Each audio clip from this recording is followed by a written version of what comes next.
share, subscribe. Cause you know we keep it live, yeah. Like, share, subscribe. Cause you know we keep it live. You know we keep it live. Like, share, subscribe. You know we keep it live. You know we keep it like, share, subscribe. You know we keep it live. You know we keep it live.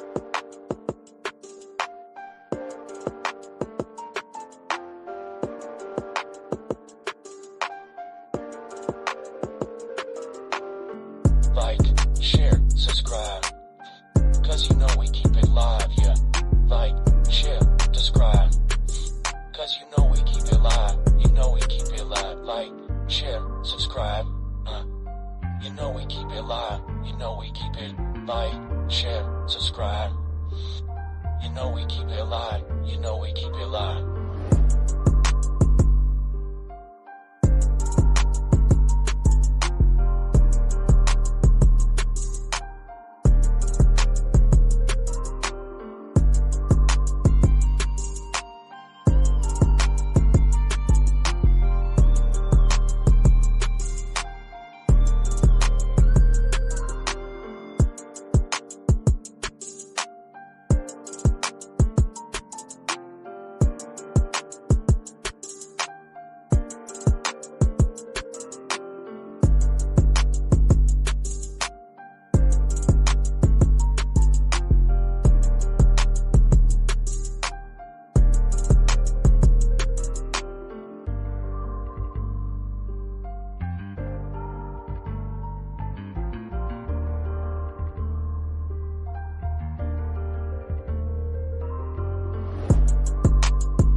What's going on, family?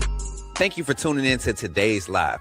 You're locked in with the Coach Smook Network, and I'm your host, Coach Smook, your favorite Alabama insider and sports media personality. Before we get rolling, do me a quick favor. Tap that like button, share the stream out, and if you're new here, make sure you're subscribed to the channel so you never miss any of the action. Now listen, if you really rock with what we're building here, I invite you to take the opportunity to support the channel by becoming a member of the AAA family. Our mantra is authenticity above all. Everything we do, our content and our community, is built on creating and enjoying quality, authentic conversations, real insight, and real information surrounding sports entertainment. Your membership directly assists in the growth of the Coach Smook Network, and every hard-earned dollar you contribute is not only appreciated, it's paid forward. We proudly make monthly contributions to various community health and awareness organizations because impact matters. If you want to get even more involved with the community, be sure to join our Discord.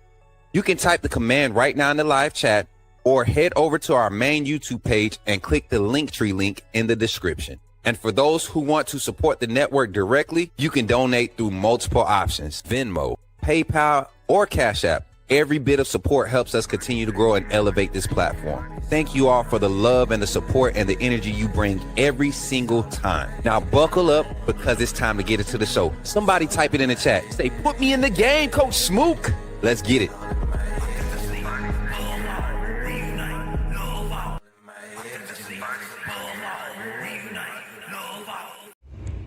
Remember, when you see me in the streets, holler at me. Say, put me in the game, Coach Smook. Put me in the game, Coach Smook. Put me in the game, Coach Smook. Like, share, subscribe. You know we keep it live. Put me in the game, Coach Smook. Put me in the game, Coach Smook. Put me in the game, Coach Smook. Put me in the game, Coach Smook. Put me in the game, Coach Smook. Put me in the game, Coach Smook. Put me in the game, Coach Smook. Put me in the game, Coach Smook. Like, share, subscribe. You know we keep it live.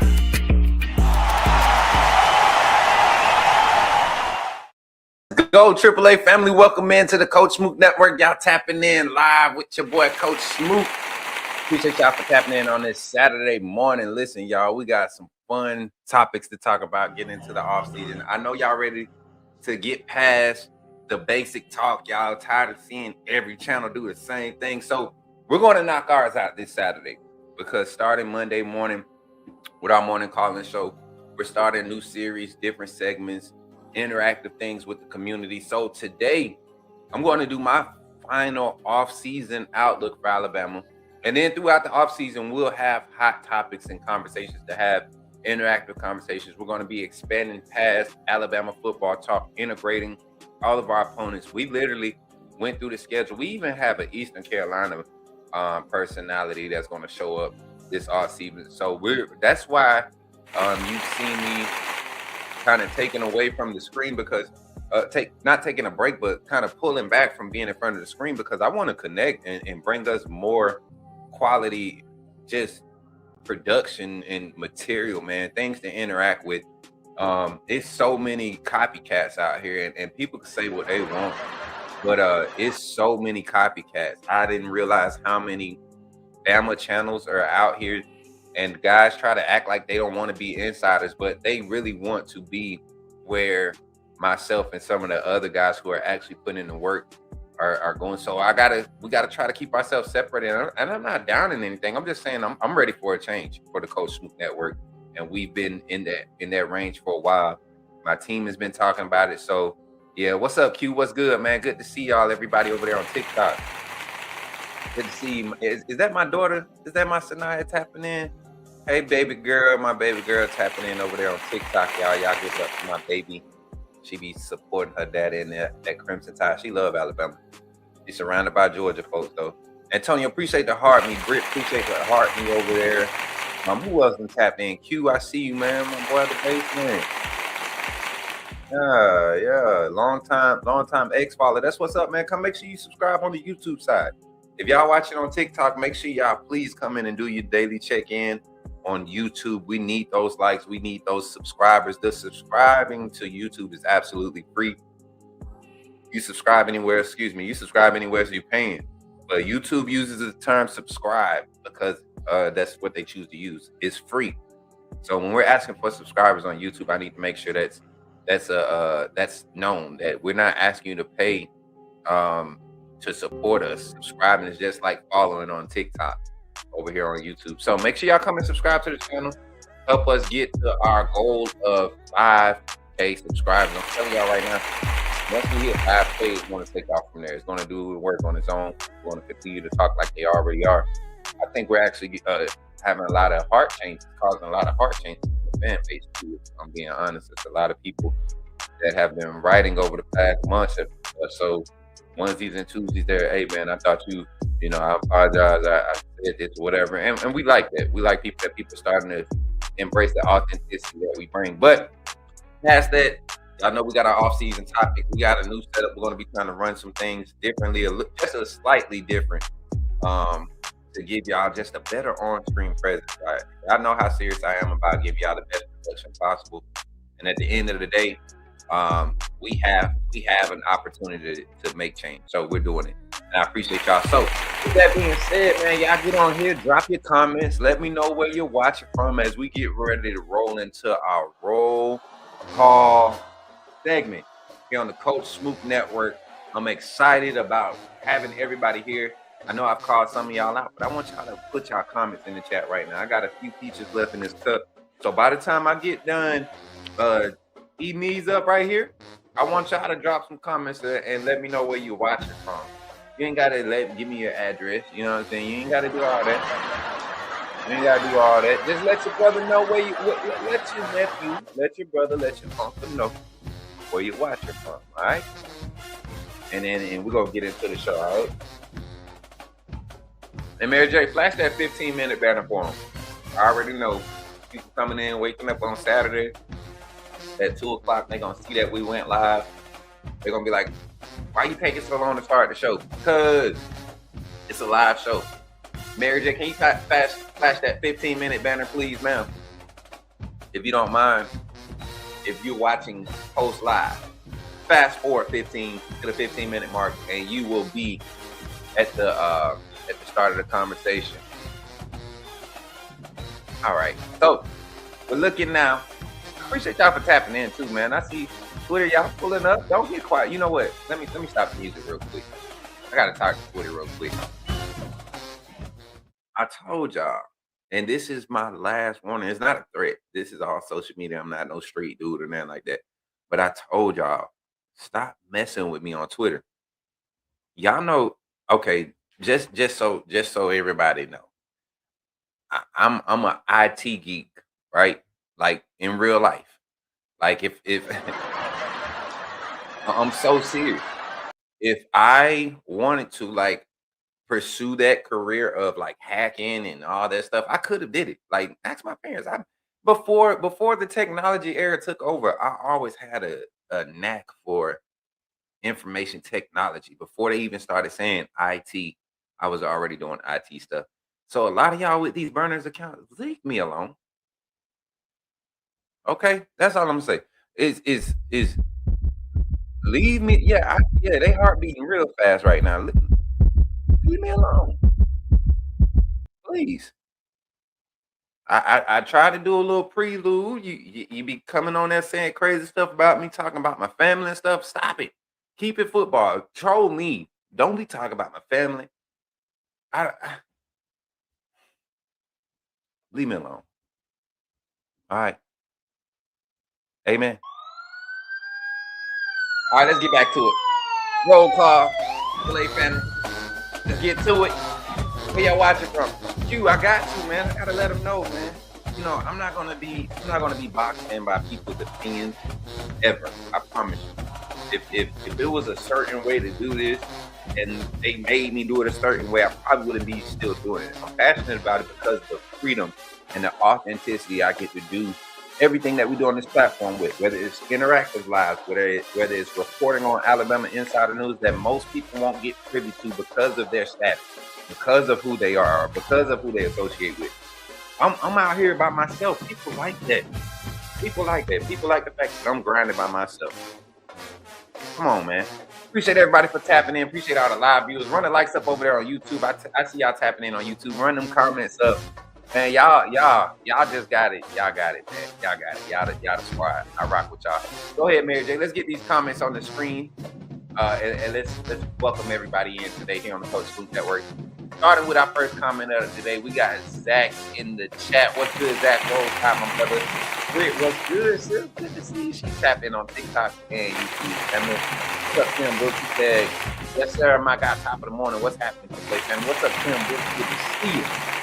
My God. Mike Jones says, morning, Smook. Put me in the game. Watching from Cali in the mountains. Must feel good to be out there in them nice areas of the country. I just told myself I gotta get out of the city, y'all. I gotta go sit on some water, you know, catch a few fish, kill a deer or a hog or something. Gotta go chase me a cow or something. I gotta get out of the city for like 24 hours, man. I feel it. Feel the energy clogging me up. Checking in from T-Town, our brother Zach, man. Appreciate you tapping in. What's the word? What's the word, man? What's the word? My brother tapping in. I appreciate y'all for tapping in. Like I said, y'all, I love this part of the show. Four guy, what's good, man? My boy tapping in from the Gump. Hey, I'm outside today in the Gump, man. We gotta try to link up, man. You gotta pull up what Gunnersville. What's up? What's happening in Gunnersville? What happened in Gunnersville? Fake and bullies get no respect. I mean, they can't really be bullies if they sitting back there hiding behind burners. Like, it's weird. It's weird. Like, you want to, okay, make it make sense. And we're just small talking because it's Saturday and we can do this and it's our show, right? So make this make sense for me, chat. How is someone, and I gotta talk about this. We gotta get into just a little bit of small talk. This is entertaining. I find this entertaining. What's up, Q? Shout out to my boy Q over there. Q, I want you to tap into on this conversation, everybody, and just indulge for like 5 minutes. Not even 5. Let's not give it that much time. What sense does it make, right? Good fishing facts. What sense does it make to be? What sense does it make to call someone out on a social platform and people know I've been already embraced that whole fake insider claim. People claiming for me to be the fake insider. I appreciate it. It's a slogan. It sells. It catches attention. I would have never thought to go that route until I saw how much energy it carried with the people that really are mad. Like, why are y'all mad at the fact that I get information that y'all can't get? Like, what's wrong with that? Like, y'all don't get mad at Donald Trump for saying all the crazy stuff that he's saying, the information that he be releasing and stuff that he be like. I don't see that part of the fan base in the outrage. I actually go to a lot of y'all pages and see y'all supporting them, a lot of that mess. So I kind of get why you don't want to see me make it, but that's a whole nother conversation. But how is somebody behind a burner page? You take a picture of a whole nother human being that you have no relation to, no interactions with. You can't even go out on a limb and say you even met this person in person, right? And you place them on a social platform as your personal representation, but you pose as a burner account. You don't even want to. You are so fake and so cowardly. You don't even want what you said to be. You don't even want to have credit for it. So when you go and you talk to your little group of weirdos and y'all talking about what you said to Coach Smook or somebody, what's up, Texas Longhorn? Good to see you over there. Or what you said about Coach Smook on social media and all this other. Yes, and it's fake. It's like just like Sis said, the blind leading the blind. It's weird. So the ones that get caught up in it and think that it's cool, like Bear Bryant's burner and Squidward and the fake Kalen DeBoer page and the Aiden burner page. I mean the Aiden Holloway burner, all those different burner pages, Daniel Hill burner, and they be want to call folks clowns. Dude, and I know for a fact it's maybe only 4 or 5 people that do all these pages, that create all these pages. I already confirmed 3 of them, and I already got them to leave me alone, because when I posted pictures of their doggone family and stuff, they coming at my kids. I literally can go find you on Facebook. And you goofies are, oh, I ain't gonna say the R word, but you goofies are not so smart, right? You goofies is not so smart that you will use a personal email to create.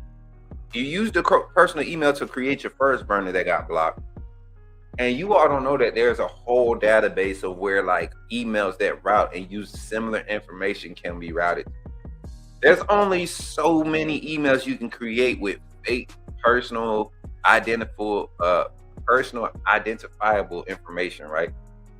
It's only so many emails you can create before an algorithm they've been doing it since like 1998. It's only so many emails you can create from an IP address before they start to associate everything to you. And if you're not a major traffic output, right? Intellectually challenged. I like that one. If you're not a organization that puts out traffic like ESPN or like a major company or something like that, it's easy to find you, right? It's easy to find you, especially when you live in a state like Alabama. The signal towers and how things ping. That's why cats get caught up so quick for being bad drug dealers, right? And texting on phone in the state of Alabama, in the Southeast in general. So y'all leave me alone. And then the 2 of y'all that's out on the West Coast that ain't never been to the state of Alabama, that's trying to act like you a diehard Alabama fan and you've never been to a game, hiding behind those burners. Stop. It is so obvious who you are. Stop. That's my segment for that. Y'all, let's get into the show, man. I know y'all ready to get past this small talk. I just want to give everybody a chance to come in. I know people hate when I do that, so that's why I did it. If you're still here, you ready to get into the conversation. Offensive off-season storylines, right? The off-season storylines coming into the off-season, and the off-season storylines going. The defensive storylines going into the off-season. So we're going to discuss both of those here on the Coach Smook Network. Y'all stay tapped in here on the Coach Smook Network. I'm gonna grab some water because I'm getting amped up. I'm getting excited. We'll be back right after this message. Shout out to our sponsors here on the Coach Smook Network, sponsoring this segment. walk-ons, and Farmers Insurance of Hoover, Alabama, with our brother Frederick Harris. Shout out to them, man. We'll be right back. Remember, when you see me in the streets, holler at me. Say, put me in the game, Coach Smook. At Walk-On's Sports Bistro, the games are on, the food's delicious, and here you are always part of the team. Welcome to Walk-On Sports Bistro, where every day is game day. Whether it's a post-win celebration, drinks after work, or taking the fam for some made-from-scratch favorites, Walk-On's is your go-to for good times, craft beer and cocktails, and bold flavors for fans of all ages. From melty mozzarella logs to Hall of Fame level burgers. Stop by today or order online or in the app. Walk-On's Sports Bistro. Game on.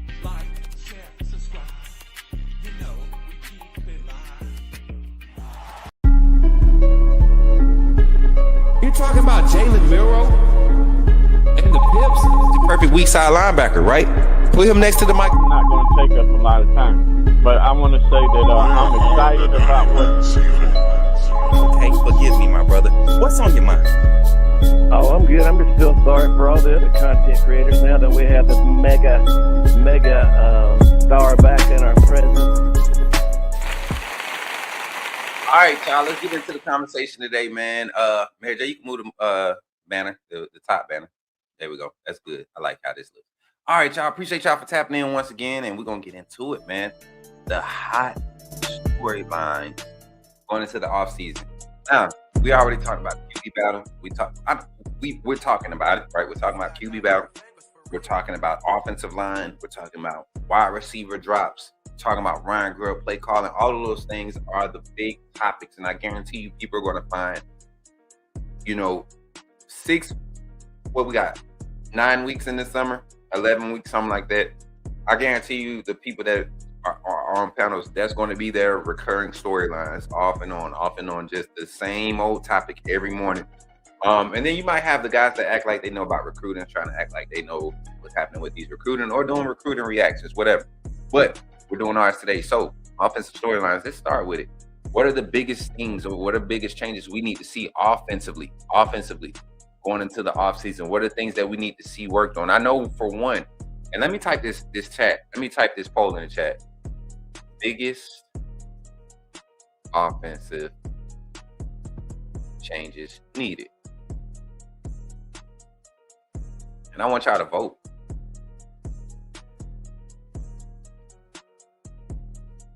Ooh, I just noticed this.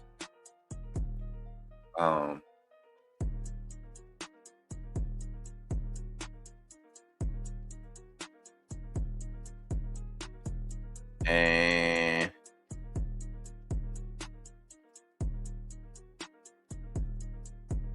all right, so I put 4 choices in there. Let me see. Here we go. Biggest changes needed. Can y'all see that on the screen? And can y'all see that in the chat? Leanne says, did I like UHP? Yo, Leanne, you gotta tap in. Jump into my DMs. I'll let you know about that. We're doing our live show right now, talking Bama football. I appreciate you for tapping in. Make sure you tap that screen for you. And then also, if you supporting that UHP, come subscribe to my YouTube channel on YouTube at Coach Smook. I got some stuff over there that I did for my UHP visit. I really went in depth with a live stream over there. You can find it. I actually share it to you in your DMs if you rocking with that. Oh, y'all, let me see if I can put it on this side. Should I put it on this side? I'm rocking with it. What y'all think? Talk to me, chat. What y'all think? Y'all rocking with the poll on that side? So I'm gonna give y'all a few minutes to submit y'all answers in the poll. Can y'all see that though in YouTube? I don't know. I can't tell if y'all can see it or not. I don't see it in the chat, but y'all can see it. So this is the 4 main topics right here that I believe Alabama fans have been talking about during the season and the off season. Okay, I see your message, Britt. Appreciate you. But these are the 4 off-season offlines, and I'm gonna kind of leave it up here. We're gonna leave it up here for the show, and we're gonna figure out how to make it work.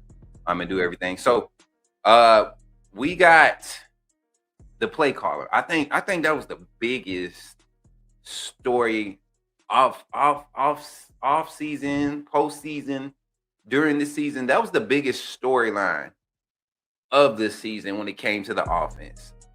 A lot of fans are really on the downside of as far as taking to Ryan Grubb and his play calling style. To me, it's warranted. You look at the type of assets and all the skill sets we had at the receiver position last year.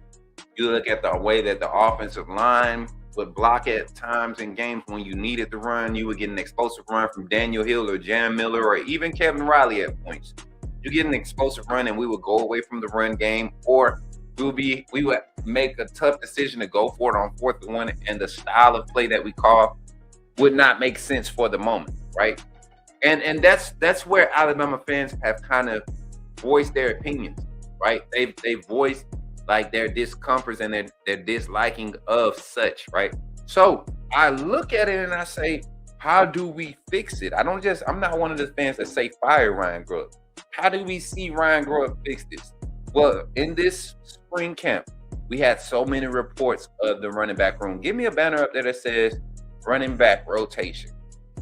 I think for the first time in Ryan Grubb's career, he's going to have to utilize a running back rotation that is past a primary, I guess you could say, bell cow type of style of back, right? I don't think we necessarily have that back on the roster. I think Daniel Hill is probably the most complete back when you're talking about size, frame, what he can do out the backfield. He has solid speed, but the other ones, they just specialize in certain things. I think AK Deere is a complete back too. Talking about size, frame, speed, what he can do in and out of cuts. Pass pro has gotten better. That was the biggest thing I saw improvement from him and Kevin Riley in the spring game. Now, Kevin Riley, still, his size, I think he kind of tries to overcompensate for his size, but you look at the running back rotation with everybody available there, Alabama has an opportunity to really reestablish what the run game looks like. Ryan Grubb has an opportunity to reestablish what the run game looks like for Alabama, or in his play calling system, his play calling style. Meaning, there should be games right now, and I'm looking at Eastern Carolina to open the season up. That's a team that wants to play physical and play in the box. If you can try to take a game like that, knowing that you have the talent advantage, right? Utilize that to start creating schematic advantages, right? How much can you conceal? How comfortable can you keep your brand new starting quarterback throughout the first 3 weeks with minimal, adverse play calling opportunities, right? Or situations. And when I say adverse, I mean like, all right, so let's not go out there on 1st and 10 and run the ball for 6 yards and then go out and try to run a double play action, a double pitch pass. Let's not do that this season. If you come out on 1st down and you gain 6 yards, turn around and hand that ball off to that running back again, or at least show the run action again. If you're going to take play action shots, make sure that the run game is at least having an impact, right? Let's get the running backs involved, because they are the ones carrying out the fakes. The running back rotation has to be important in order for this play calling to come up. I don't think people realize, like, play calling goes like it's based off personnel. You can drop the best plays, and see, this is what I love about all of you fans on Twitter and on the chats that come in the comments later after the lives, and you drop your football knowledge talk, and I sit there and I laugh. I used to indulge and engage on a level to where, like, I would try to reply to every stupid comment trying to expose how what's the word, intellectually challenged. I can't say the stupid word or the R word anymore. So all the intellectually challenged comments, right? I would come back and try to respond to them in detail, just boom, putting it out there. Everything that's in this big old head of mine, right? I would just try to put it out there. But now I'm gotten to the point where I just laugh, man. I look at a lot of it and I laugh, because I don't think people even understand how to watch the game from a standpoint of like, when you watch the game, I'm gonna ask you this. When you watch the game, chat, what are you looking at? I guarantee you, 8 out of 10 people are watching the ball, where the ball is, right? Is maybe one person looking at stuff on the sideline, right? What's happening around, they aware of what's happening watching the ball, but they looking at the sideline trying to find the quirky stuff. They're usually not really interested in football. They're trying to find all the different stuff. And then you have the coaching mind people, the football people that if something just happened on a previous play, like a big run dash or somebody got blew up off the O-line off the snap, I guarantee you the coaches, they're usually watching like, okay, we in 1st and 10. Let me watch the offensive line and the D-line competition. Let's see who's getting pushed on 1st and 10. That's, or let me look at the signals that's getting thrown in. Let me look at the pre-snap movement. Let me look at the second level, third level of the defense pre-snap and see that's how I watch the game every play. And I know it's irritating. How we will see a change, or when I think about that with the offense, Alabama's offense last year, how I used to watch it is I used to try to get a beat on what type of run plays or pass plays or what play call was fitting to each running back. And we didn't really get to see that last year. I think Kevin Riley got pulled off out of a role that was comfortable for him, or he could have been a bigger impact in. I think Daniel Hill wasn't given enough opportunities to really establish what type of impact he could have. And then when he was given the opportunity, he capitalized, especially in the passing game. Against South Carolina? Against South Carolina. Big catches the whole game. And big carries. Right? I even look at the Auburn game. We had an opportunity to let the running back room get reestablished in that game. As bad as Ty Simpson was struggling in that game and Auburn was tackling badly, should have used it. So the running back rotation, I believe, is where you start to invest in to fix the play calling. Now with the play calling aspect, y'all, Ryan Grubb has to find his comfortability in allowing these coaches to put who needs to be out there at what time. Handle the personnel management. Let your position coaches handle that. You scheme it up. This is what I'm trying to do. I need a running back that can do this. Coach G, what do we got? Coach G, send them out there. I think that's going to be the start to fixing the play calling. That's what I think is going to be the start to fixing the play calling. All right, next one, the run game. We kind of ran those together. I went 2 and 1 in the same, so we're going to leave that there. Let's move up to the next level of this. What's the third biggest concern or the biggest change needed in Alabama's? You can take run game off. In Alabama's offense, right, and going into the offseason, what is the next biggest thing of concern? What do we want to address? The offensive line, of course. Now, I don't know about y'all, but there's a few fans out here that make me like question not just their football knowledge, but what in the are you actually looking for? What are you actually looking for when we're talking about the offensive line? Or just from a spring game standpoint. Right? What are y'all looking for? I went to Twitter, and this is like maybe Monday after the spring game last week, so this past Monday. And I'm looking at the comments, and different analysts are saying, positive things about the offensive line. The competition is there.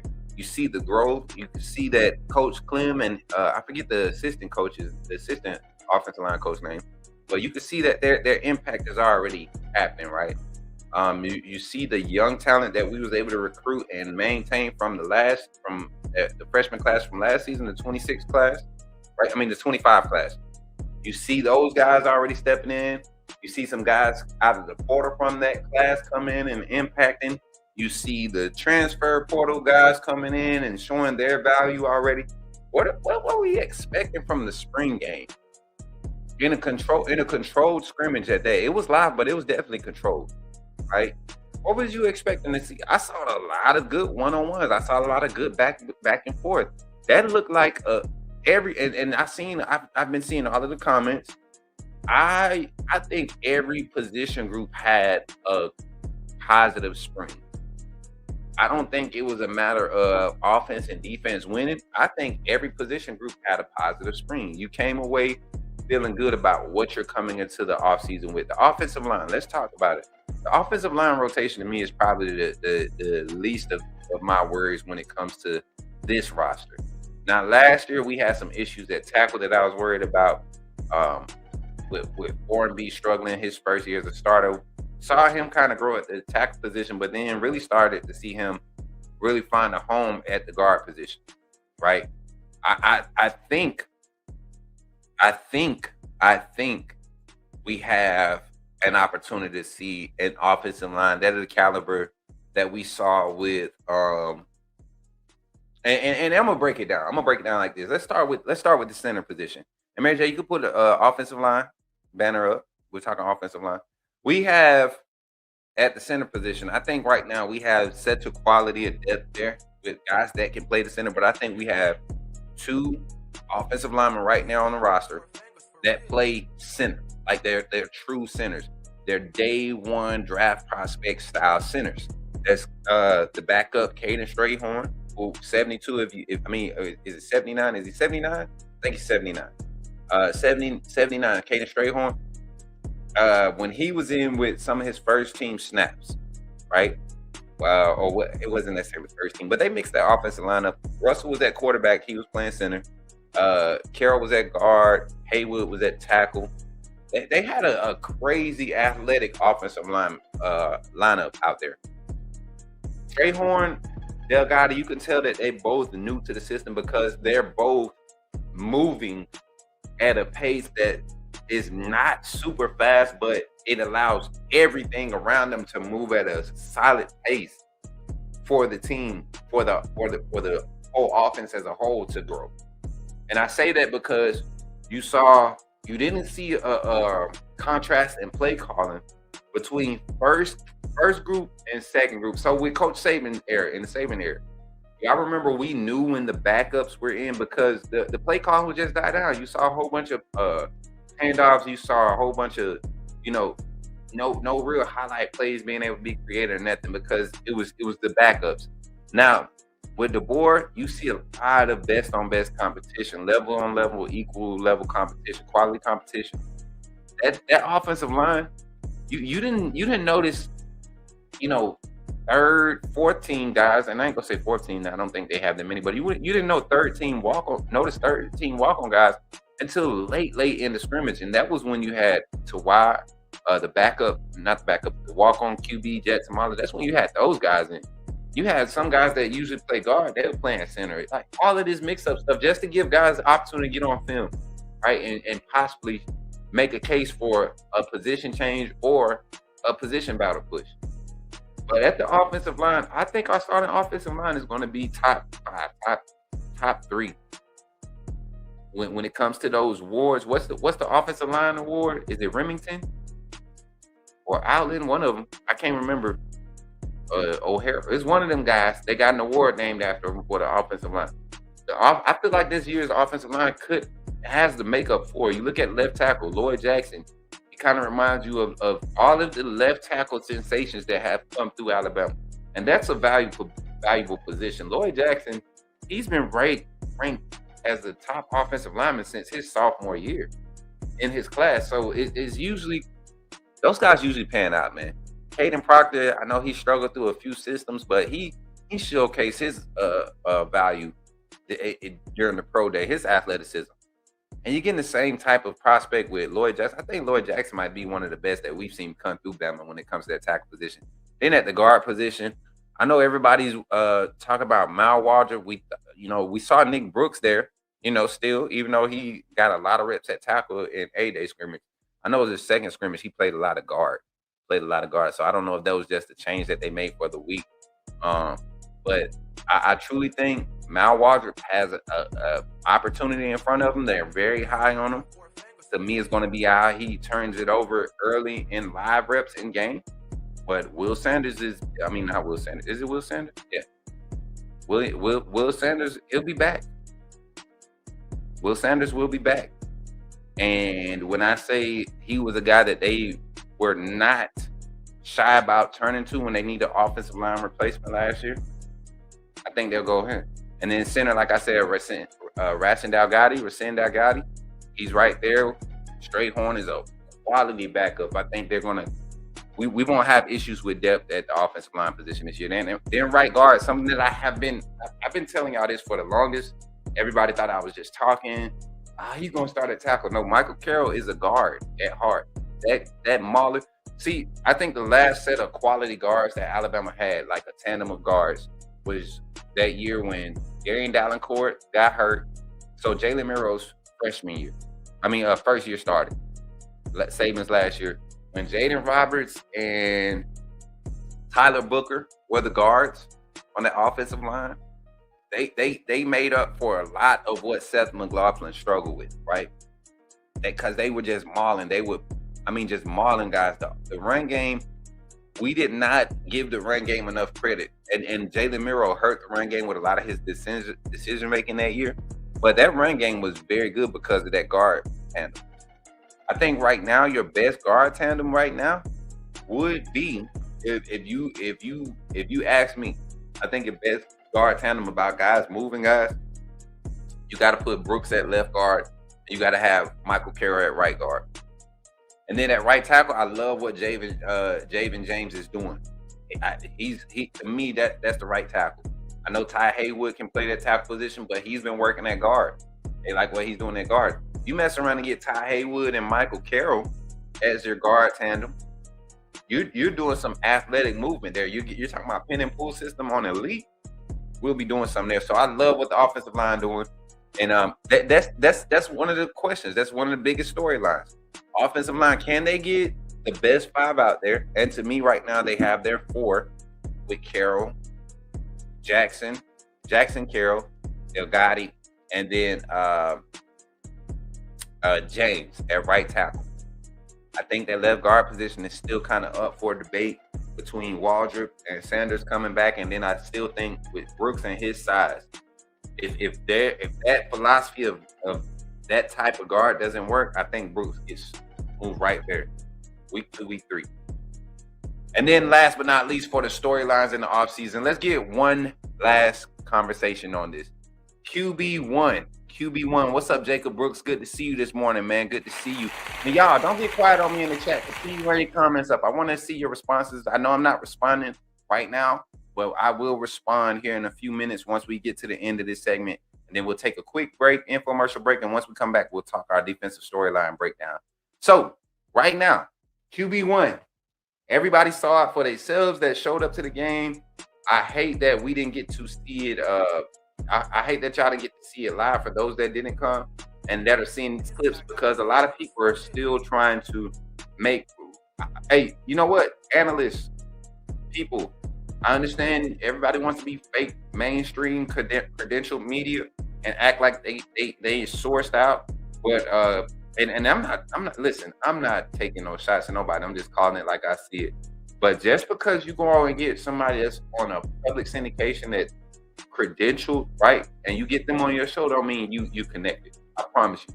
Because the very people that are coming on your show and reporting, they don't talk to the players. They don't talk to the training staffs and all of that. They got their few people that they talk to, right? And they have the same information that they get in interviews, and the brother or sister that's at Yale, Alabama, that's it, right? A lot of them aren't really plugged in, because there was something that was said on a podcast their post spring scrimmage. A clip got sent to me, and the clip got sent to me by a player, and the parent might be watching right now. It'd be funny if they comment with some type of emoji. I wish you would do that right now. But the player sent the clip to me and said, "This how you know they don't be talking to us." They said something about a player that didn't even play in the scrimmage. Right? They said something about a player's performance in the scrimmage. Somebody asked about it in the comments. And this person that writes for that production or whatever, that syndicate that covers Alabama, that Alabama has credentialed them and said they can come and cover us, they made something up, right? And mind you, there's been times where I've been discussing information with y'all as it's happening, and I've misquoted things and I've had to come back here and correct it. But to sit there and go and have time after the game and write this stuff out and then get on the show and then stay alive, like that's weird. So we gotta watch that. That's what we watch it for. Triple A family. So QB1, I said all that to say this because there was a lot of BS around the QB1 battle talk before A-Day. And people were trying to call me out saying that I was Keelan Russell biased. So, and I like the quarterback. I feel like he's the best quarterback in the room. His skill set not only shows that, he's proven it. This young man has played at the highest level of competition of football that he's been allotted to play at every stage of his career. He's never played in the slouch league, community league, Pee Wee league, none of that. He's always played competitive level ball. So from that standpoint alone, I'm behind it. But then you look at the skill sets. You can't tell me that you turn on a Keelan Russell highlight tape and just not pray, right? Even if it doesn't happen, right? You have this hope that, dang, bro, he could be doing that at the collegiate level. If he could somehow figure out how to do that at Alabama, we will be elite. That's what I guarantee you. 99%, 100% of the fan base looks at Keelan Russell highlight and be like, "Oh my God." And then you have the doubters that be like, "Man, there's no way he could do that at the collegiate level," which is fair. It's fair to have those thoughts and have that opinion. But from a realistic standpoint, you look at the way that college football has transitioned. The offensive game is catering to those young phenom-like quarterbacks. When you have generational talents, you don't sit on them for long. So I think Alabama staff has realized that. They've seen it in multiple. It's starting. I mean, stemming back all the way from last season in the spring. An early enrollee coming in and competing with a guy that's been in a program for 4 years and a guy that's been there for 2 years in a system. I mean, for those that have been doubting it, you shouldn't doubt it anymore. I think the QB1 position goes to Keelan Russell only in this fact, y'all. There's a certain type of development trajectory that quarterbacks can develop, even if they never play a snap in college football. They will still get an invite because a lot of times when they were previously highly rated, and I'm saying this to kind of set up a storyline that I've been kind of hearing about Austin Mack's future. Some of these other future 5-star quarterbacks possibly joining the roster at Alabama. Jet Tamale ain't gonna be the only 5-star on the roster behind Keelan Russell. I promise you, trust me. I have some strong sources. I'm not gonna do recruiting today. I got some strong sources, and I've been talking to sources for months about just Bama recruiting. I don't care to get in these competition to be the recruiting insider. Got fake Smook over there. Brody, whatever his name is. He trying to do that. Like, and I had to do it because I don't want my name attached to that. Somebody that's resourcing and stealing other folks' information. I don't want to do that. I'd rather just talk to the players and ask them what's on their mind when it comes to their recruiting journey. I'd rather continue for people to know that I contact players directly and their families to network with them and build relationships so that I can follow their recruiting journeys and tell you all the truth about their stories and how they're feeling about their recruiting journeys. I'm just saying, man. I'm just saying. So I look at it now and I say the QB1 position shouldn't be any more questions, but the future of it. What does it look like going into the season? How do we fix it? We let Keelan Russell rip. I said this in a clip. Go check it out. You let him rip. Growing pains is part of the game. Do not try to keep him from growing. I think Grubb tried to make Ty grow through some growing pains. Boss, get out. All that loud breathing, get. Go to your room. You over here breathing in my ear all loud and stuff. I ain't no, bro. But all of that quality development that we've seen throughout the years at the quarterback position for guys like Bryce Young, guys like Mac Jones, guys who really had to sit when they possibly were ready. I think a lot of people before Mac Jones was named the starter his senior year, a lot of people felt like he could have competed the year before. You know, when was it Tua? Tua was kind of struggling, right? So, and he had a strong spring. Tua just had so much hype behind him. He had so much energy behind him. He had a national championship victory under him, SEC championship victory under him. He had so much, so it was hard to go away from, just like it was to go away from Jalen. You don't have that situation in the quarterback room this season, so you go with the better talent. You go with the guy that can unlock every phase of your offense at every level, and that's Keelan Russell. And overall, offensively, for my closing thoughts on this offensive side of the ball, the offensive storylines, I know there will be more to talk about. Tight ends. We will get into those storylines. We actually have day in the life setups and all of this that we're going to be doing for each, probably like once every 2 weeks. We'll be trying to travel and get connected with these guys. We got workout sessions we've been invited to already. We got camps, everything. So offensively, when I talk about my closing thoughts on the offensive storylines, those are the four main ones. The play calling, the run game, right? Play calling in the run game, Ryan Grip trusting this running back rotation. I feel like there's so many running backs that we can use with the skill sets that's available in that stable, in that running back stable. You don't miss out on the opportunity to try to reestablish the run game in that aspect from a play calling aspect. And then the run game, you just have to be assertive. You have Daniel Hill, a physically imposing back that strength wise is probably, there's not very many that's going to match his strength. It's pure power that he can generate.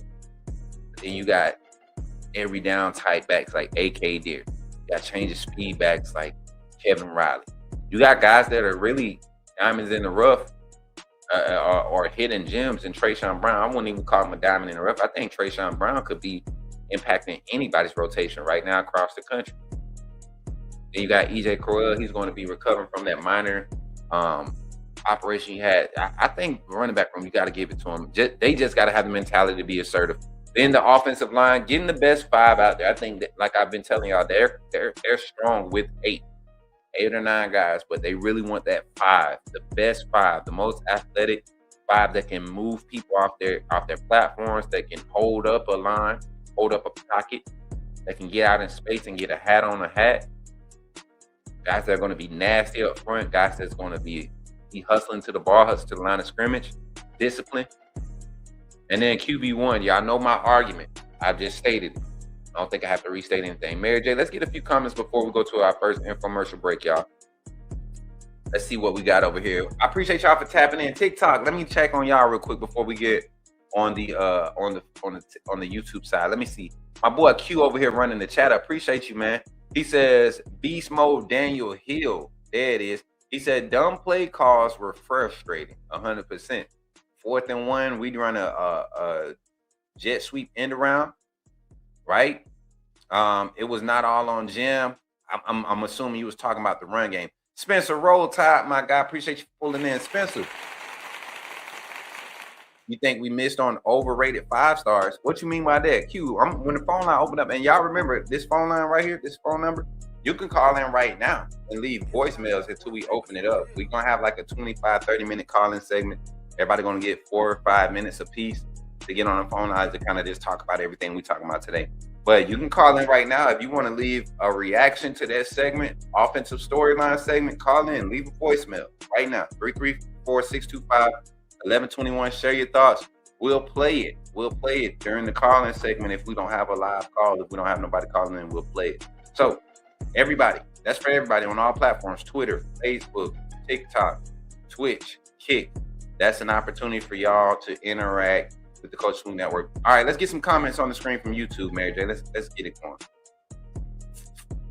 Running backs change the speed of the game. Yes, I'm biased. I agree with you.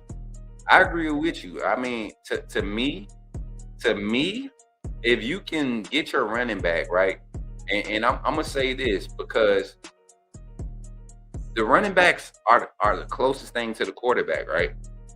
And so if the way he can protect the quarterback, he can be explosive in the run game, but he can also be protection, right? He can be pass pro. And if the running back is protecting the quarterback, he's getting real loose and getting real comfortable in the pocket, forces the defense to back off. Now you could hand me the ball, or I could be an asset in the passing game. And then not only can they be a asset in both phases of that offensive play calling scheme, but you can apply those in the same play. There's not many positions that you can line up in the backfield, or not many. There's not many ways you can use all these positions. You can put different skill sets back there, but you generally know what's coming when a wide receiver goes back there or a tight end goes back there, or if we put an offensive lineman in the backfield with the quarterback.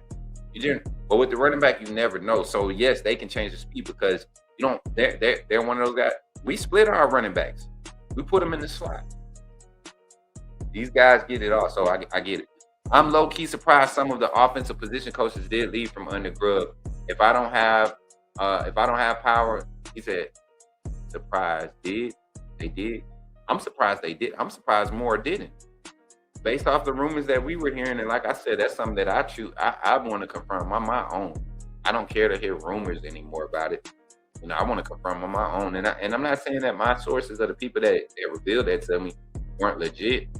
I want to talk to them. I want to know what's the philosophy behind controlling you as an offensive coordinator, controlling personnel or having management over personnel. I want to know what's the philosophy. I just want to understand. Keelan opens up the offense on an elite level, 100%. Zach, 100%. I've been saying it. I've been telling people since last season. I've been saying it.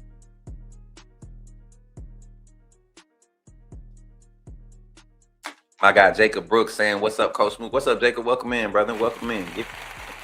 Frank, what's good, man? Good to see my guy Frank right in the chat. Any more comments in regards to our or responses to the off-season offensive storylines? Off-season offensive storylines. If so, drop them in the comments. We'll get back to them. We'll get back right after this infomercial break. Now, in this infomercial, we are asking you to join the AAA family. And joining the AAA family means you become a member of the YouTube channel, right? That's what costs. Not subscribing, but becoming a member. And this is how you do it. I ain't going to explain it. The video shows you how to do it. We got a new one. We're trying to finish it up this weekend. Hopefully, we'll have it ready for the Monday show. But got a new video we want to feature next week. But check this out. This is how you join the AAA family and continue to support the Coach Smook Network here on YouTube. Glad you chose to stop by the channel today. Just wanted to give you an opportunity to really become a part of this community here at the Coach Smook Network. We like to call ourselves the AAA family. The AAA stands for authenticity above all. We just want to give you an opportunity to become a part of this community because we're growing and we're doing something special here as a fan base, not just for Alabama, but the fan community as a whole. We're creating an environment where it's safe to be yourself, be authentic, and meet people who share the same passion you share, whether it's for the same team or not. You can do this by becoming a member of the AAA family. You simply start by just clicking the link provided to you by one of the moderators in the chat, or it'll be pinned to the top of the chat. Click that link. It'll bring you to my homepage. When you get to my homepage, make sure you hit the notification button and turn on all notifications. Understand that there are multiple ways to support the channel, and each level has its perks. You can go through and read each perk. As we continue to grow, new perks will be added to each level. One thing we would like to highlight that all AAA members are greatly appreciated. It does not go unnoticed that you have taken time and hard-earned money to support this channel. Once you join, YouTube is going to ask for some payment information, and make sure you monitor your subscription dates. Also, if you really want to get interactive with the community and find out what's going on, think about joining our Discord family. This is where you can get into all the fan talk of the community, and also there are networking opportunities. Please be mindful that there are rules and that we expect everyone to treat everyone with respect. Also, if you're looking to partner with Coach Smook Network or sponsor, please hit us up at coachsmooknetwork@gmail.com, and our staff will get back to you in a timely manner. I'm your boy, Coach Smook of the Coach Smook Network, and I thank you for supporting this channel.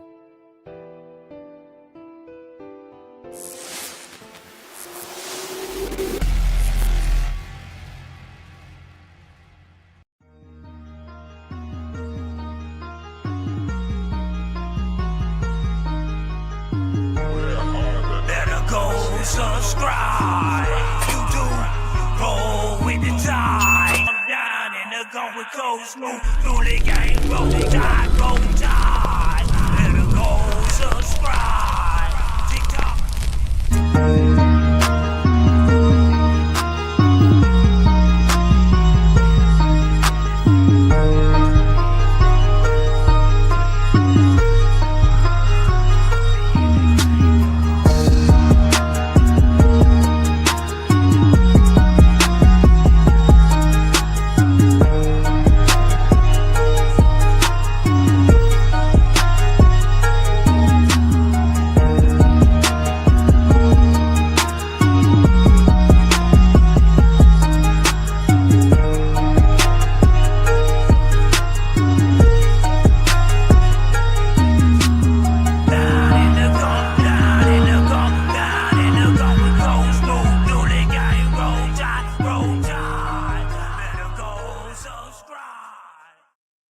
Yes, sir. Yes, sir. Y'all give it up for the AAA family, man. Give it up for yourselves here on the Coach Smook Network.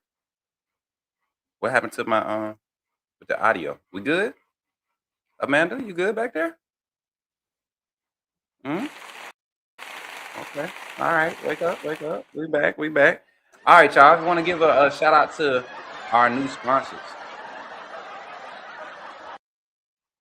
Want to give a shout out to our official sponsors. This is an official graphic, man. If y'all need any assistance as far as finding insurance, man, and we're talking home, auto, commercial, and life, Farmers Insurance is a solid place. I'm gonna tell you right now, I'm in a space in life right now where I'm rebounding and recovering and reestablishing some adult things in life. Go to your room. And and insurance is definitely important. I don't care who you are.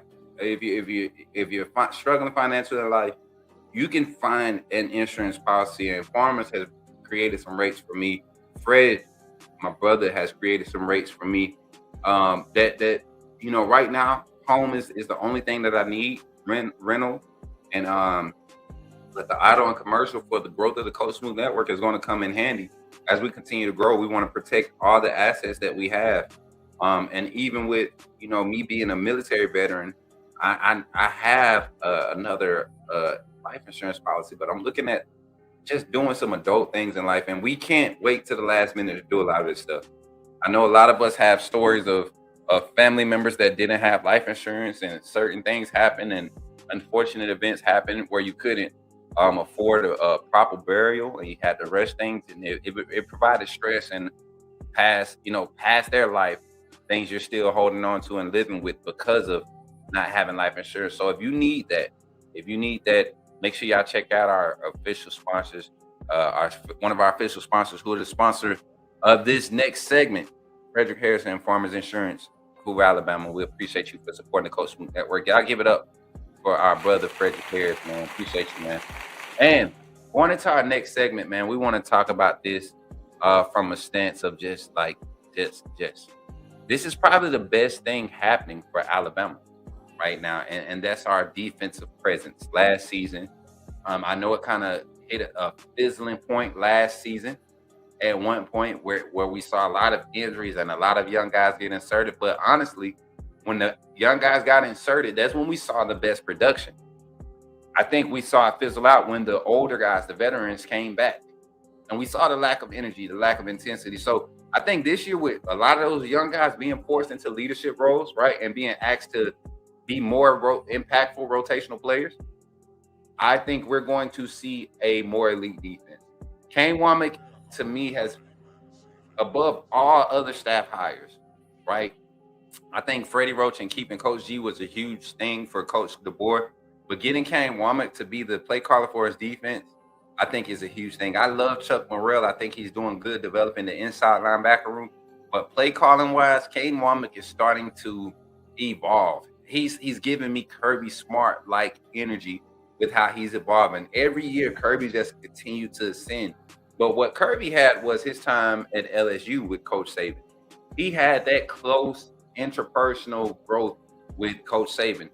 Coach David Womack, Kane Womack's father, the well-known defensive mind, the originator of the nickel corner being utilized in the space that he kind of uses, that he's implemented, and using the extra linebacker instead of and taking away the defensive lineman and adding the extra linebacker. Like, those were styles that David Womack brought into college football, kind of like started the structure in the 4-2-5 scheme that we see, the 3-3-5, the 3-4 nickel. All of those kind of derive from, and David Womack has impacted those schemes. So for his son Kane to continue to evolve it based off of what this college football era demands, it's awesome to see him doing it at Alabama, because we're seeing a new age of this scheme being birthed. And with the skill sets available, I don't think we have a lot of questions for the defensive side of the ball. I think we're more so excited for a lot of the storylines on that side. One of them being, let's talk about this. What does this scheme evolve into, right? The evolution of the 4-2-5. Let's do that. Evolution of the 4-2-5. Let's get that banner up there as I open up my second features. Y'all, my appetite is picked back up. I don't know what was happening for a few days there. And y'all, I want to also real quick segue. We do have to recognize an important time of the year for the network, but also just for our community. Mary J, you put that down, okay? And we want to say, don't forget, we supporting autism awareness this month. Make sure you all support your local autism awareness. So if you don't have an autism awareness agenda or foundation that you're supporting, support ours. We're asking that if you really want to help us donate, we got called out. Not necessarily called out, but we got kind of challenged to commit to a donation. And I'm committing to it. It's at the end of the month. I'll be making the donation live. But there's a certain number that I want to hit. But if we can somehow exceed that donation times 2, times 5, and represent the network well, I would greatly appreciate it. So if you want to do that, support that directly. And as far as that, not necessarily on your own by clicking the link, but you want to help the Coach Smook Network with our donation amount, go ahead and you can directly Cash App. We're going to do it through our network Cash App it directly, or you can send it to the Venmo, PayPal, and we'll put it in the Coach Smook Network. Just make sure you label it Autism Awareness Donation or Autism Awareness Support. So we want to give them a shout out for that, and make sure that we're doing our part in supporting. We're doing our part in supporting. So back to the conversation, though. Give it up for autism awareness too, man. We have multiple autistic people that's been diagnosed with autism in our community. People who have children who are diagnosed, and they interact on a level that you wouldn't know that they had autism unless we told you, right? And they're our family, they're our children, they're our brothers, our sisters, our moms, our aunts, our uncles, our husbands, our wives, all of that. We have them all around us, and so let's be aware. We have so many other things that we're aware of, right? Personal choices. These people don't have choices to be autistic, right? This is something that they were born with. God gifted this to them, right? So I'm not gonna get to that. But let's get into the defensive storylines. What the evolution of the 4-2-5? Are we seeing it happening right now at the University of Alabama? 100%. I think so. You want me to tell you why? Because the style of safety play that we're recruiting is not that of Malachi Moore. It's not that of what we saw from Brian Branch. This new style of box safety that we're recruiting is Javer Edwards, is Bray Hubbard, right? And Coach Saban recruited Bray Hubbard, but Bray Hubbard's style of play didn't necessarily get him on the field under Coach Saban as early as he could. Like, Bray Hubbard has been that dude since high school. Forcing turnovers, flying around, playmaker. Faster than most. Not elite speed, but faster than most. Can provide box presence, right? Run support, all of that. But not just that. We're looking at the D-line.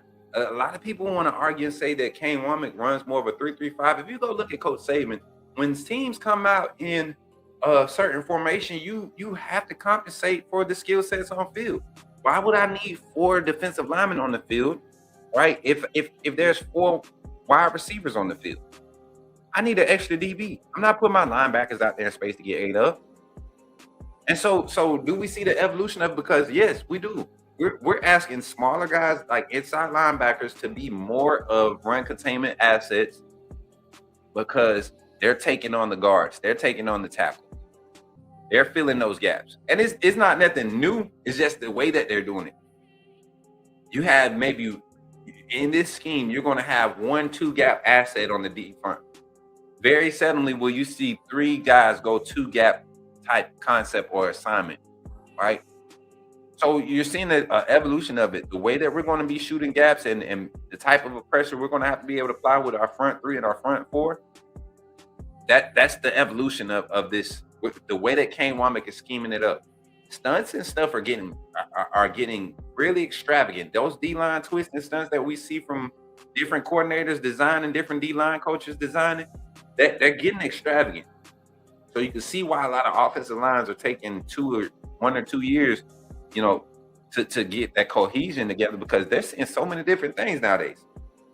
And then at the inside linebacker position, I tell y'all, the evolution of this really it is depending upon how fast these on-field play callers can get signals out of get guys set up. We got a lot of experience there.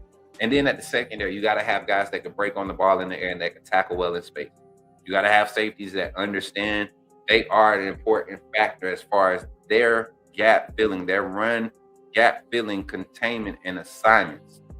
Their keys. They have the safeties, the inside linebackers they have the hardest job in this scheme because they don't necessarily get a half a field to divide. They have to read from the middle out.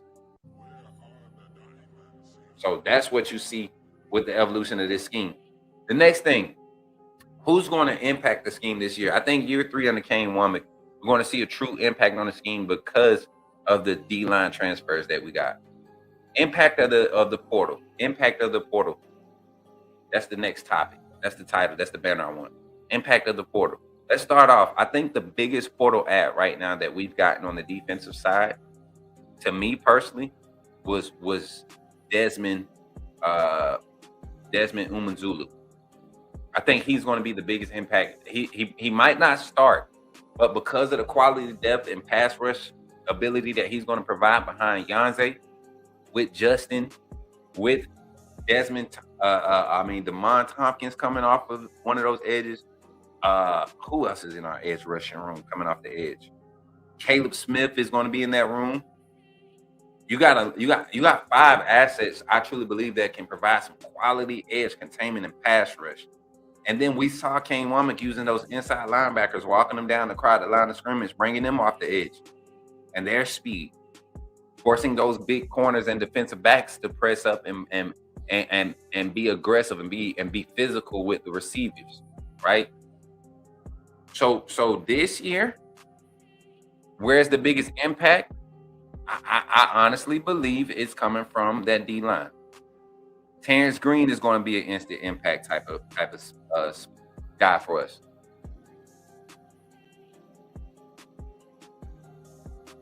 Terrence Green, I think. What's the other young man's name that came in the portal?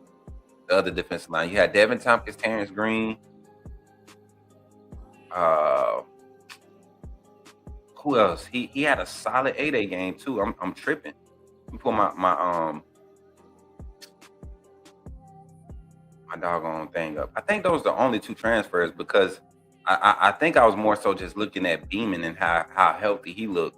Being that we didn't get to see him last year, not seeing 92 on the field and then getting to see it a few times, it was good to see that. So the D line is the biggest impact. I know we got Caleb Woodson out of the portal, the inside linebacker. I think he's coming in and going to fit in just fine. But I do think there's going to be a solid 4-man rotation there. And then in the secondary, I don't think there's much of a portal impact, but I do think Carmelo O'Neal being there gives us a totally different look, right? It gives us a totally different look when he's on the field.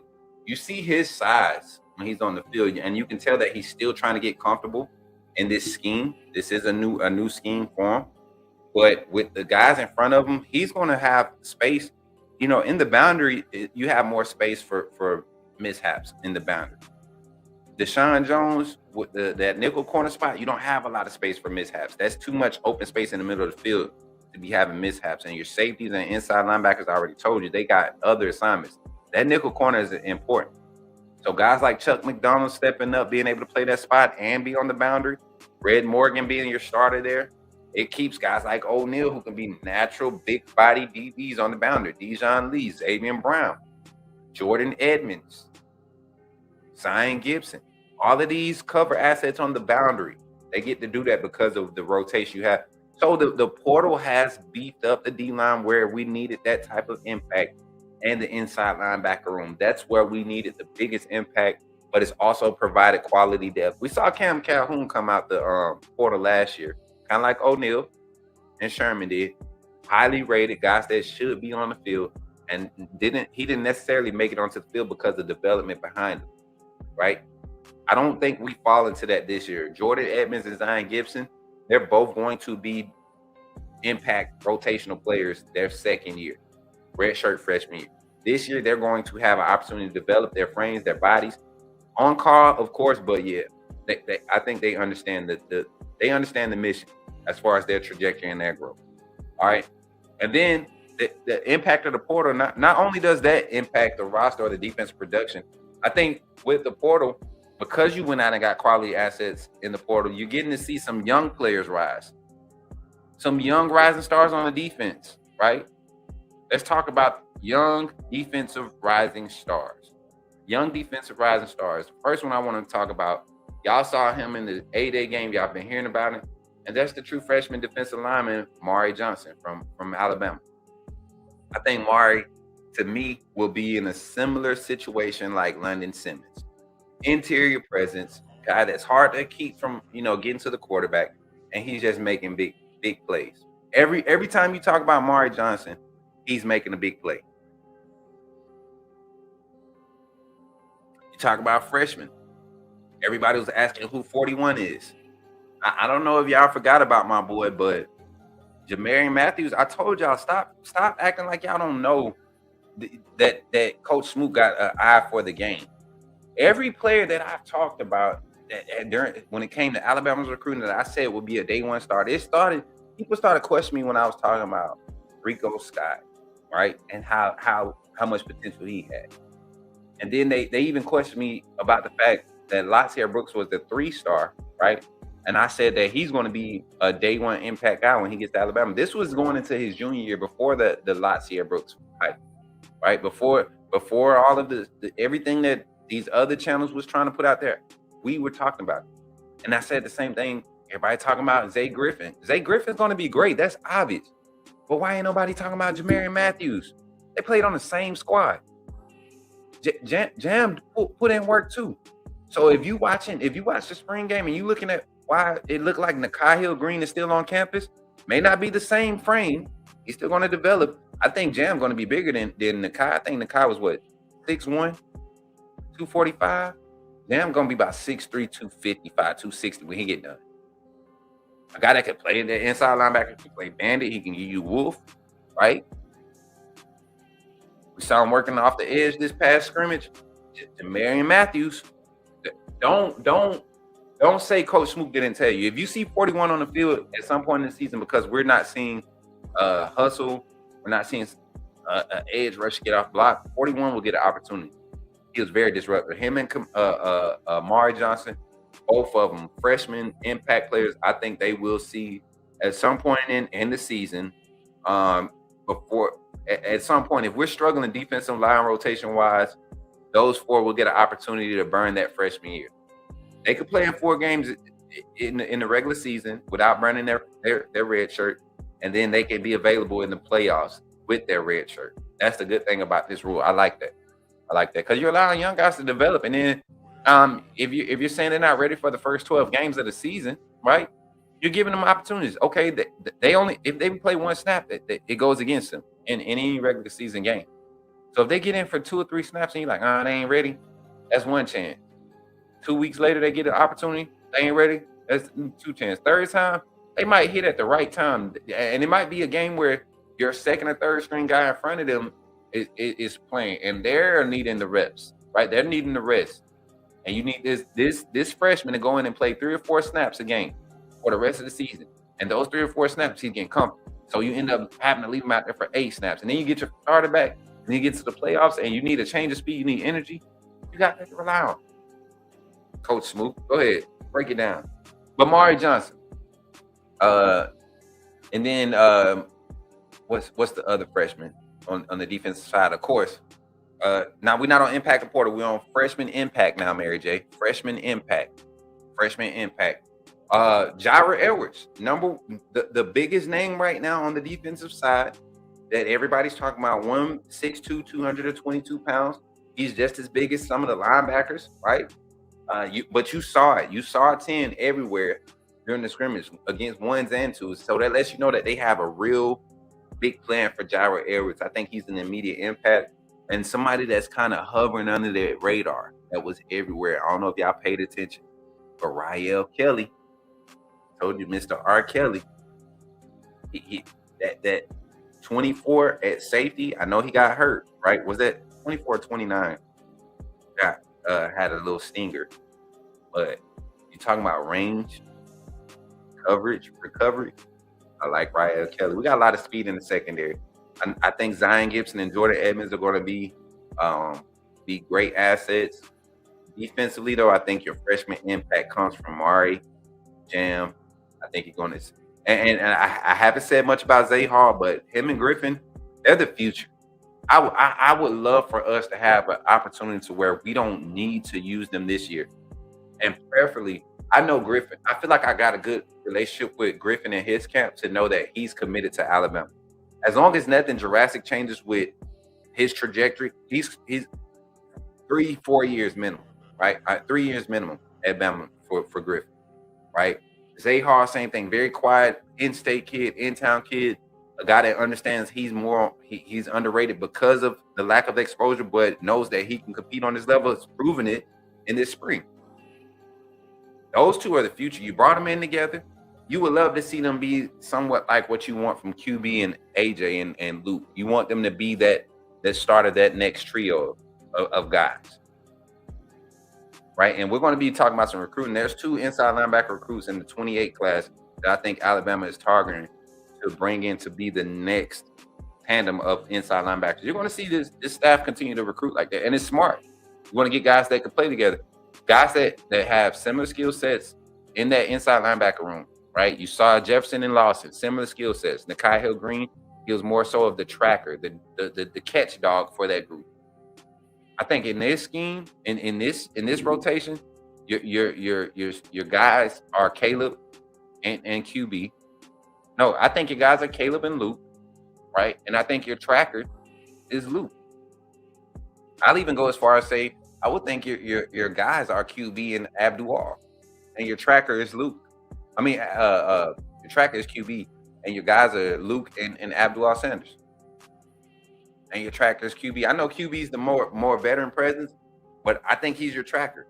The guy that can get to the ball from anywhere. Put him in his spot as the Sam. And hey, I'm the Mike, you the Sam. Boom. That's your assignment. Let him get to it. Let him blow up the run blocks.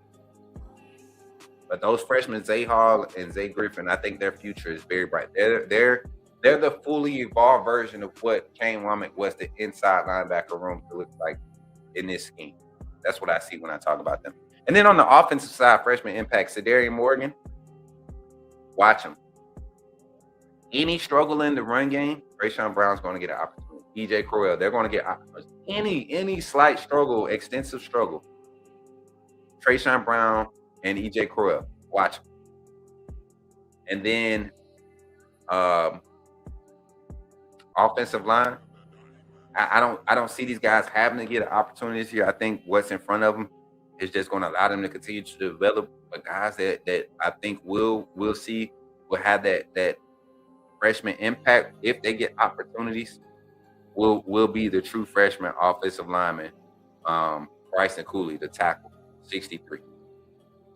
63 looks good on that offensive line. You can tell he's young, but he looks good on that offensive line. He looks good. 63 looks good. He looks good. So, with that being said, y'all, that's going to be the end of that segment. Shout out to once again to our sponsors for that segment. They're Farmers Insurance of Hoover, Alabama. Frederick Harrison Farmers Insurance of Hoover, Alabama. Give it to them for sponsoring our talk segment. Now, when we get back from our little infomercial break, y'all, when we get back from the infomercial break, we're going to jump into the show. The calling lines, the phone lines will be open live. So if you've already called in and left a voicemail, you can still call back. We don't mind. But we're going to leave the phone lines open for 30 minutes. We're going to leave the phone. No, actually, we might not have that much time. We're going to have 20-minute calling segment. Out of 20 minutes. I got to go get ready for a funeral, y'all. So 20-minute calling segment coming up here on the Coach Smook Network. Hopefully y'all burn it up so that we don't have any dead space. And when we come back after this infomercial break, we will get into the phone lines here on the Coach Smook Network. Join the AAA family, y'all. This is your last opportunity for this show to join. This is the last time you'll see it. But this is how you join the AAA family. And once we get back, we'll get into the calling segment. Glad you chose to stop by the channel today.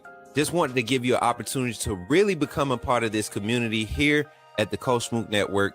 We like to call ourselves the AAA family. The AAA stands for authenticity above all. We just want to give you an opportunity to become a part of this community because we're growing And we're doing something special here as a fan base, not just for Alabama, but the fan community as a whole. We're creating an environment where it's safe to be yourself, be authentic, and meet people who share the same passion you share, whether it's for the same team or not. You can do this by becoming a member of the AAA family. You simply start by just clicking the link provided to you by one of the moderators in the chat, or it'll be pinned to the top of the chat. Click that link. It'll bring you to my homepage. When you get to my homepage, make sure you hit the notification button and turn on all notifications. Understand that there are multiple ways to support the channel, and each level has its perks. You can go through and read each perk. As we continue to grow, new perks will be added to each level. One thing we would like to highlight that all AAA members are greatly appreciated. It does not go unnoticed that you have taken time and hard-earned money to support this channel. Once you join, YouTube is going to ask for some payment information, and make sure you monitor your subscription dates. Also, if you really want to get interactive with the community and find out what's going on, think about joining our Discord family. This is where you can get into all the fan talk of the community, and also there are networking opportunities. Please be mindful that there are rules and that we expect everyone to treat everyone with respect. Also, if you're looking to partner with Coach Smook Network or sponsor, please hit us up at coachsmooknetwork@gmail.com, and our staff will get back to you in a timely manner. I'm your boy, Coach Smook of the Coach Smook Network, and I thank you for supporting this channel.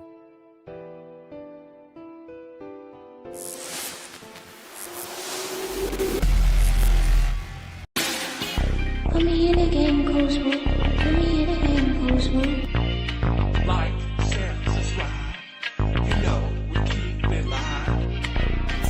Put me in the game, Coach Smook. Put me in the game, Coach Smook.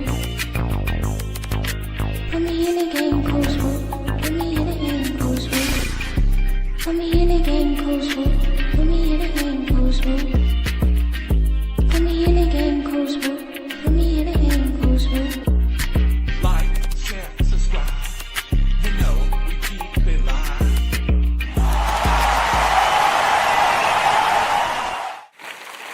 Sir, phone line is now open. 334-625-1121. Topic of conversation. We just talking about everything we just talked about today. Offensive storylines, defensive storylines. Give me your thoughts here on the Coach Smook Network. 334-625-1121 is the number. Let me see if I can get this. Okay, yeah, we got our first call. Let's get our first call on the line. Let's see who it is. Call from Zach Willie. To accept, press 1.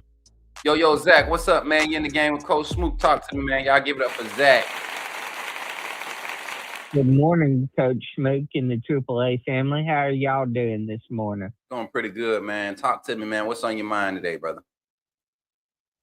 Yeah, and I kind of agree with some of the points that you was talking about. I think this offensive line, we're figuring out our rotation and what five we want to start this game one against Eastern Carolina.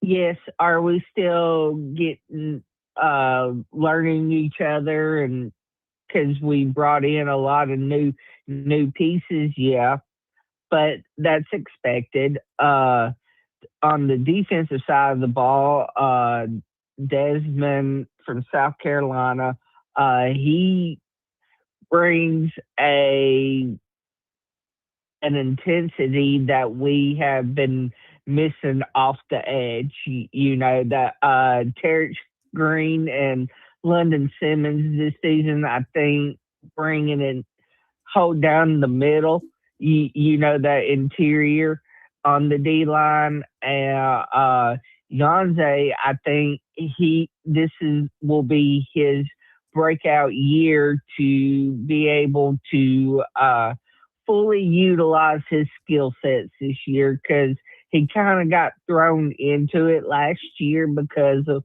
Quay's injury, and with the snaps that he got and the reps that he got, it helped. You've seen him improve as the year went on, and he was able to hold down that wolf position pretty well last year for us. Yep.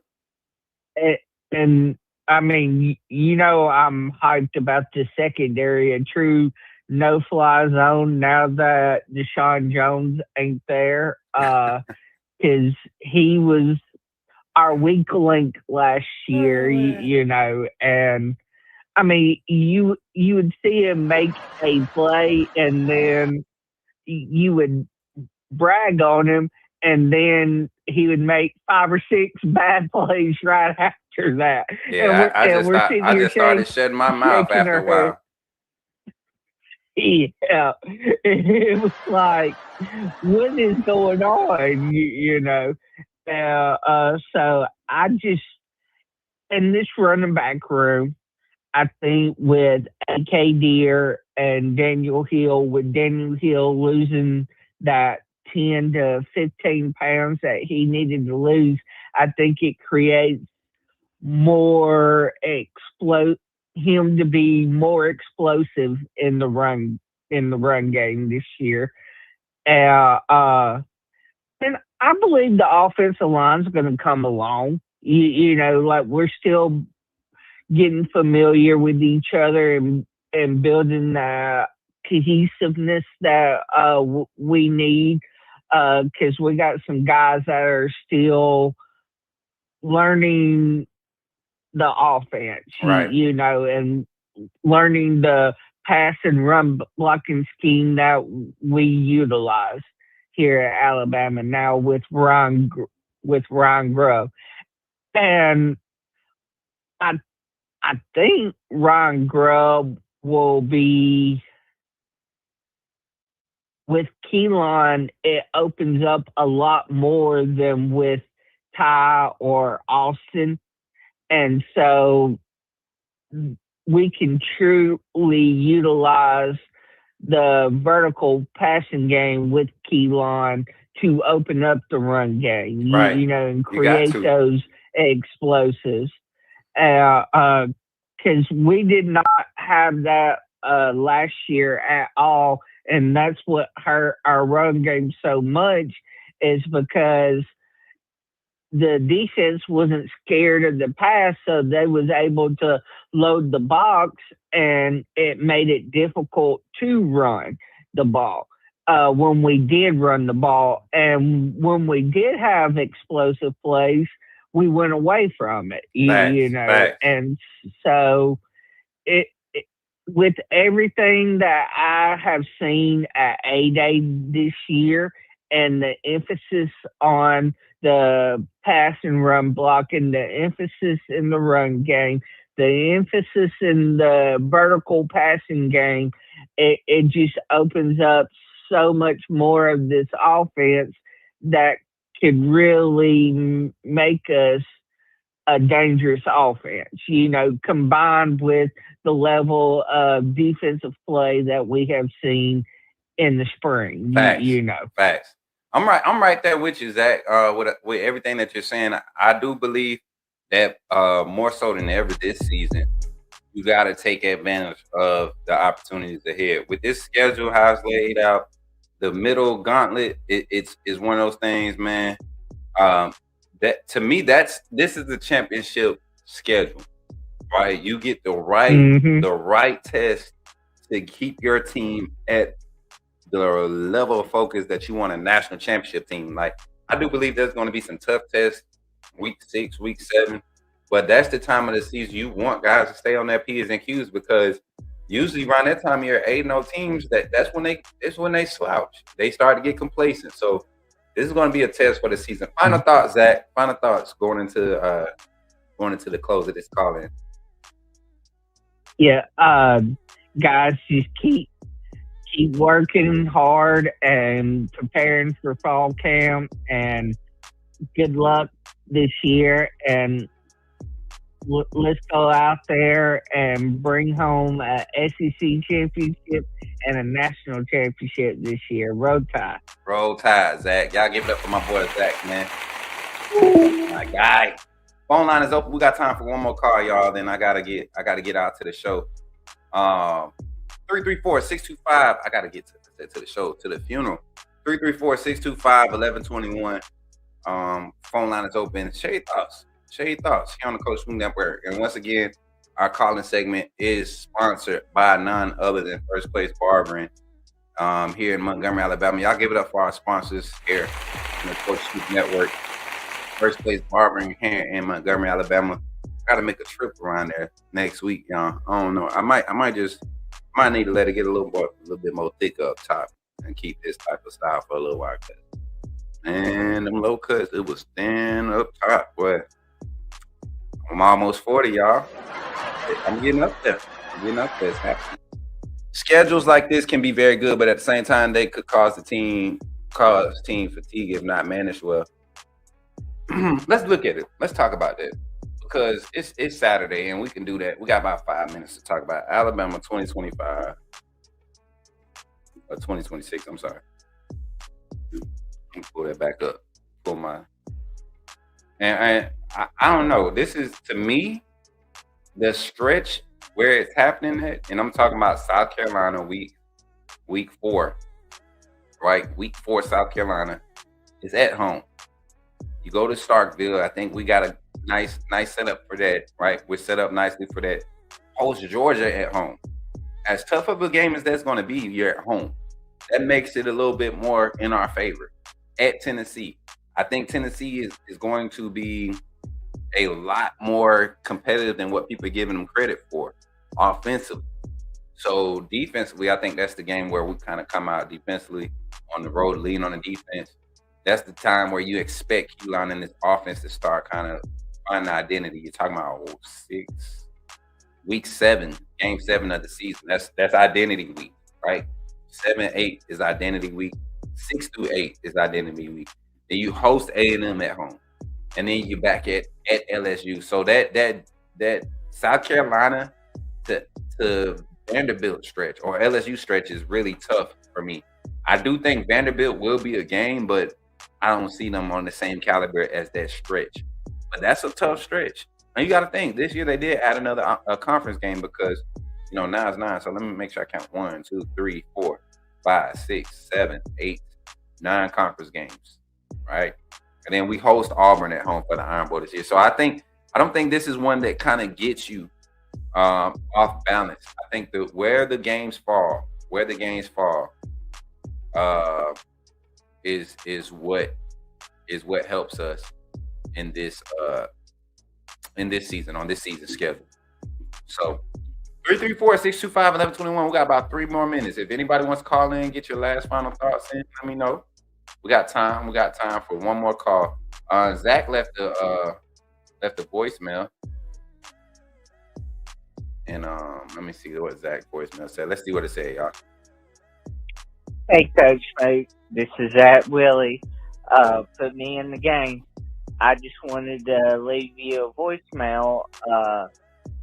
This season, I think our floor is 10-2. Our ceiling is 12-0. I think Georgia still has to. Their secondary has to still prove something to me.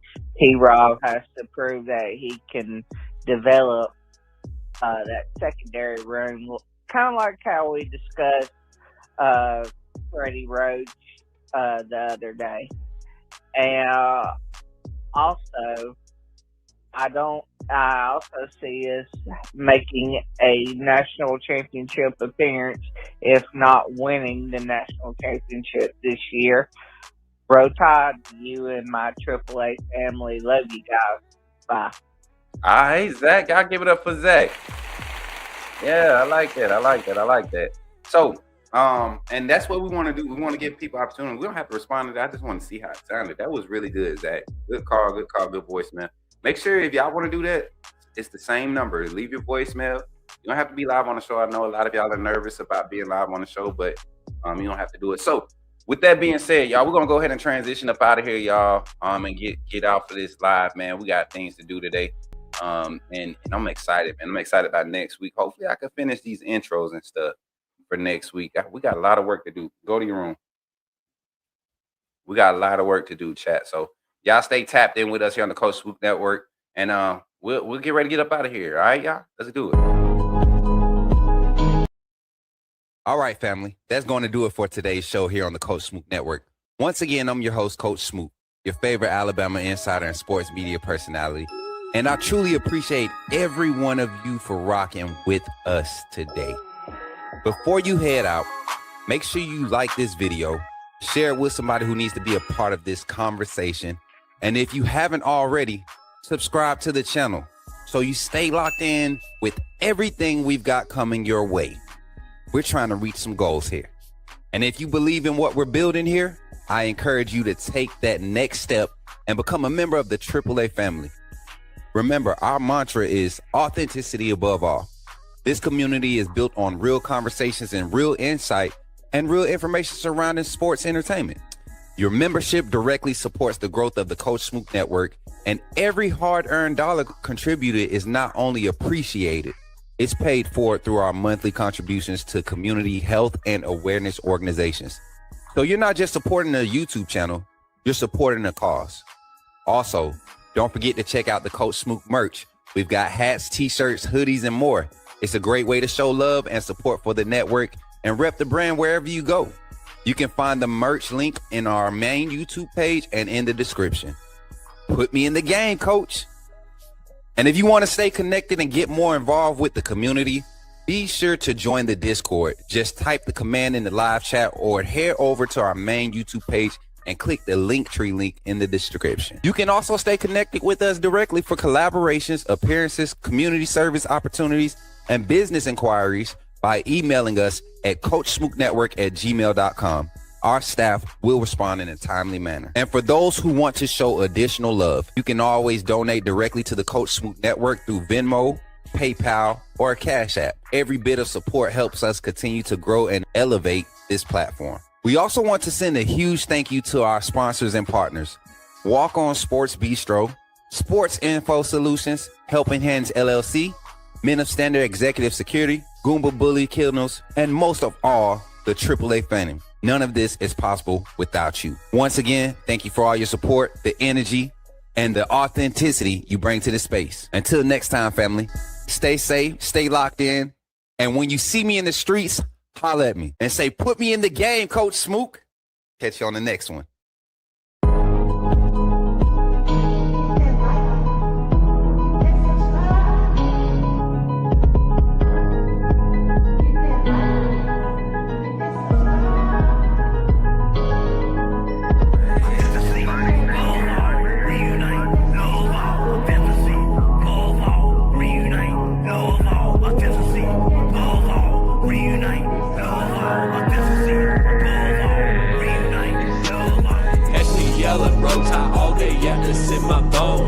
Crimson in my veins, talking Bama in the microphone. Look me up on YouTube. True cut, straight from the stone. Ain't no selling dairy tales, I'm exposing what they want. Alabama football, yeah, I live it, yeah, I bleed it. From the streets to the bleachers, every angle, yeah, I see it build. Study so militant, I ain't guessing a thing. Break it down, every snap is like a coach in the team. Authenticity above all, that's where I stand. If you ain't a real fan, you'll fail with the fan. They tried to box me in, and I keep the dough off the frame. Turn the pressure into power, put my stamp on the game. Put me in the game, coach, in the game. Put me in the game, Coach Smook, that's what they saying. Put me in the game, coach, in the game. Put me in the game, Coach Smook, that's what they saying. Players and the staff are pulling up right now for today's scrimmage. Coach David Ballou in the front. Y'all can see everybody pulling up, man. And boys over there, look at Deontay live.